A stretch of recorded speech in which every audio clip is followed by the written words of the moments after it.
Welcome to this episode of the Sports Detective Podcast Show. My name is James Williams, and today we discuss if Luka Doncic is the best player in Dallas Mavericks history.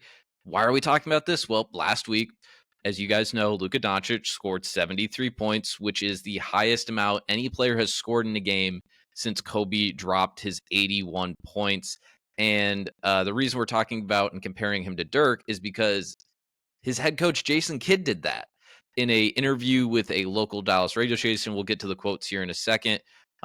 He compared Luka Doncic to Dirk and said he's already a better player than Dirk, and that Luka should also be considered in the same realm as Michael Jordan. So we'll go ahead and show you this article here from ESPN. Here's the title: Jason Kidd, Luka Doncic is better than Dirk Nowitzki, and he is in the realm of Michael Jordan. All right, so we'll get to all of the quotes here. We'll just skip down here. During a Tuesday appearance on a Dallas radio station, 97.1 The Freaks, the downbeat Kidd proclaimed that Doncic 24 belongs to the conversation with Michael Jordan and others on the short list of the greatest players in NBA history. He's better than Dirk, said Kidd, a Hall of Famer who was teammates with Nowitzki on the Mavs 2010-2011 championship team. He's in the atmosphere of MJ, the best to ever do it, LeBron James, Kobe Bryant. And so just to appreciate what this young man is doing at the age of 24, it is something that Dallas has never seen. I've said this internally. He is better than Dirk.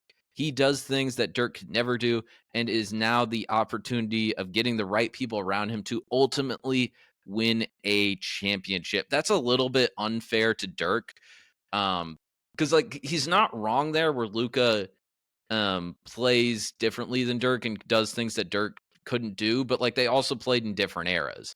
And that's where I think when we talk about when we're comparing different eras, I think we can, talk about different ways that players played. But I also think if you're talking about, greatness and all that stuff, I do think you have to go accolade for accolade, which we will do here in a little bit. But I do think it's a little fair. Dirk grew up in a time where it was a little bit of a slower game. It was more of a methodical game. It was less pace and space. It was less pick and roll, and people hadn't really utilized the 3-point shot and kind of that advantage in the drive and kick that we, see so much in the current NBA today. We'll continue here with the article. Kidd made the bold comments in the wake of a historically remarkable 3-game run for Luka Doncic, beginning with a 73-point outburst in Friday's win over the Atlanta Hawks, the highest scoring performance in the league since Kobe Bryant's epic 81-point night. Luka averaged 48.7 points, 13 assists in the 3 games over 4 nights. That's 3 games over 4 nights, so we're including a back-to-back here too, guys. That's crazy. That is accounting for 79.7 points per game. According to ESPN Stat and Information Research, only Wilt Chamberlain has generated more points in a 3-game span in NBA history, accounting for averages of 82 and 81 points in overlapping 3-game runs. So typically a kind of a rule when you're talking about NBA stats and current players. Usually when it's just you and Wilt, it is pretty impressive. When you're doing the crazy either scoring numbers or just little things like this where the total points added up together. Doncic became the first player to ever average a 50-point triple-double over 2 games, following up his 73-point, 10 rebounds, 7 assist performance in Atlanta with 28 points, 10 rebounds, and 17 assists in the next night's home loss to the Sacramento Kings. Then it says Kyrie Irving missed that game, so Luka only rested a total of 5 minutes in the back-to-back. Jeez, that's tough. Luka said he wants to go to sleep. Then over the weekend, too, guys, he had a 45-point, 9-rebound, 15 assists, and a comeback win over the Magic. He was phenomenal in that game. There's no doubt that Doncic, who is averaging 34.7 points, 8.6 rebounds, and 9.6 assists for the 26 and 21 Mavericks this season, has statistical production that compares favorably with that of the league's legends. Dallas, however, has not had much playoff success during the 5-time All-Star's career. Luka Doncic averages 32.5 points per game, which ranks second behind Michael Jordan at 33.4. But the Mavs have advanced out of the first round only once, with Doncic reaching the Western Conference Finals in 2022. Dallas didn't make the postseason last year. That's basically the gist of it, guys. So Jason Kidd comparing Luka Doncic to Michael Jordan basically saying that, like, hey, he's better than Dirk. And, Jason Kidd, just if you just read those quotes there, guys, doesn't seem like he thinks it's much of a contest. Now, with that being said, though, this kind of goes back to our Carmelo Anthony discussion that we had a few weeks ago, where it was comparing Carmelo to Jokic. Now the Luka Dirk thing is a lot closer than the Carmelo Jokic thing, but like I think if, let's say, hypothetically, now Jason no a little bit of this too is Jason Kidd coaches Luka, so he's definitely hyping up his guy as much as he can, so we understand that kind of aspect of it.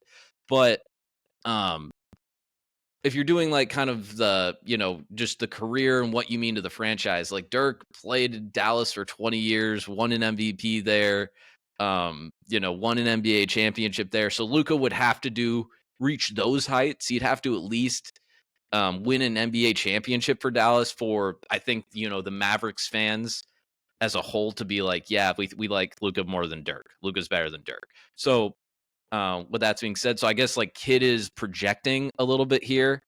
Um, with that being said, though, I do think it's important to point this out here too, a little bit here about what kind of run that Luka is on right now. So Luka, as it's said in the article, 5-time All-Star. He's made 4 All-NBA teams. Each one of those All-NBA teams is a first-team All-NBA. Dirk in his career made 4 first-team All-NBAs his entire career. So Luka is probably, unless he gets like a season-ending injury, knock on wood for that, we do not want that. He's probably going to get a 5th straight first-team All-NBA. So if you're talking about from that realm, he does kind of put himself into. Again, I'd have to look up, the certain players that have gotten 5 straight first-team All-NBAs. Those are the guys that you are talking about in the company here of like LeBron, Kobe. I know Shaq had a stretch there because I was looking that up for a Shaq video that we did. MJ obviously did that stuff.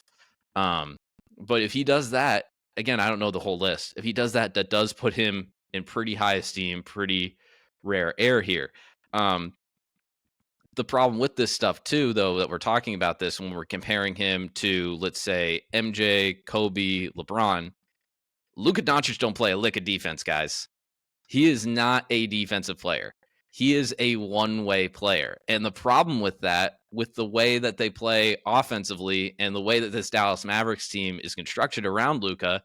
Now, Luka, as we saw in the 2022 playoffs, he can kind of just go berserk. And I think you've seen it in his entire playoff career. He can just kind of go berserk and like almost just win a playoff series single-handedly. Could he possibly do that again this year and maybe they go on a run? Yes, but right now, the way that the Dallas Mavericks have currently constructed their team around Luka, this is not, other than Luka, it is not a good basketball team. Luka is propping this team up. Right now, they are 7th in the West. And this is just their lineup, guys. If you just go points per game, you have Kyrie Irving, who, again, Kyrie Irving's a 6'2" guard that I think, to Kyrie's credit, some of those early parts in Cleveland, he did play defense, but now he don't play defense.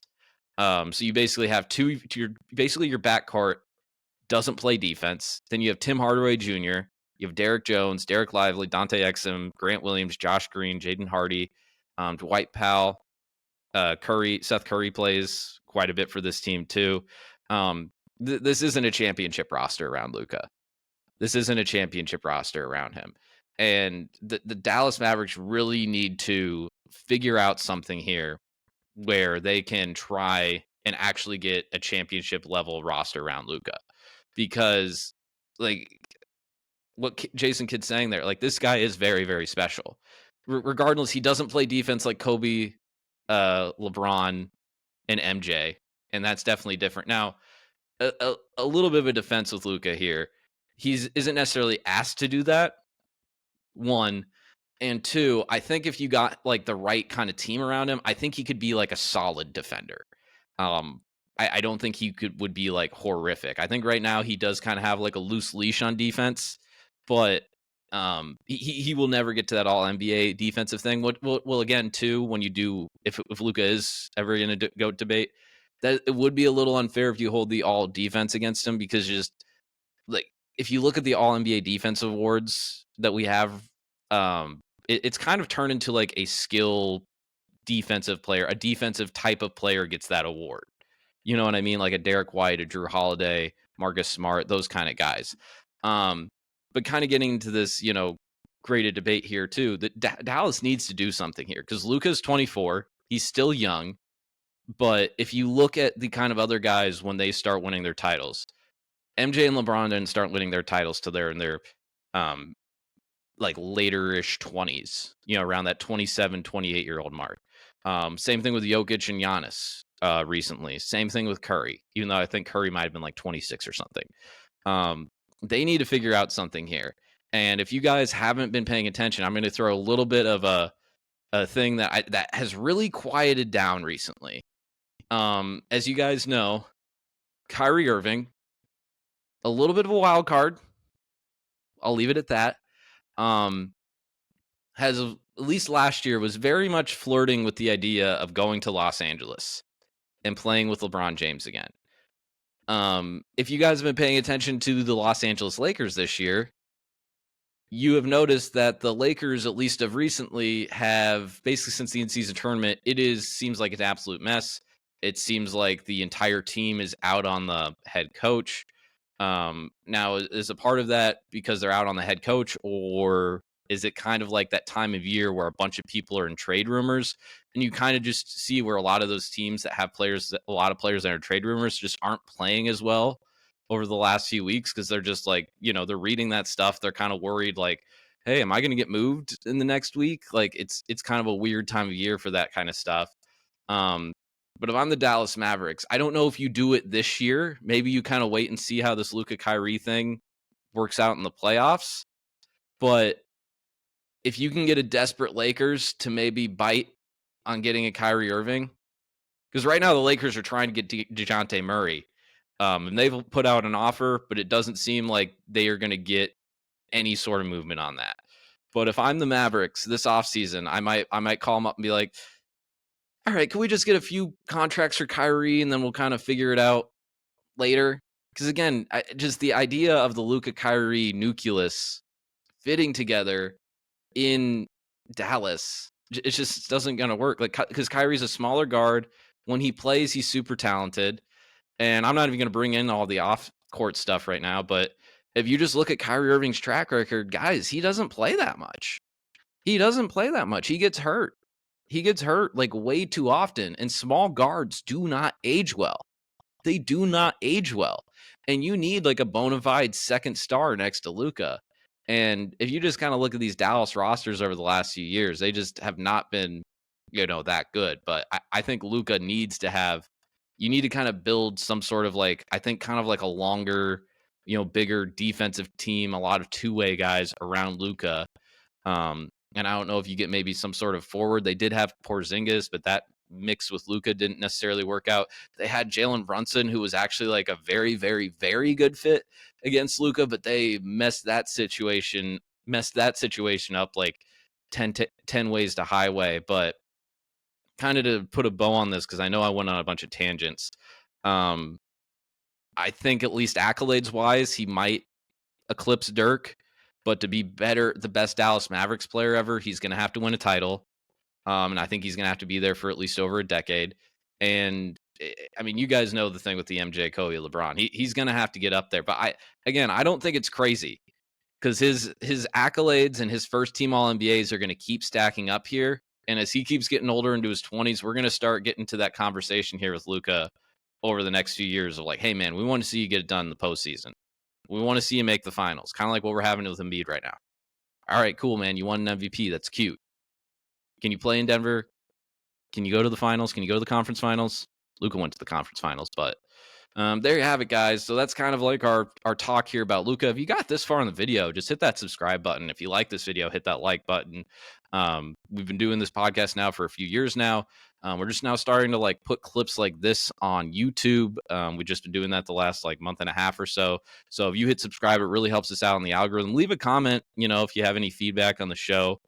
If you have something to add on to the discussion, if you have compliments for me, that'd be awesome. So thank you very much for watching. I'll talk to you next time.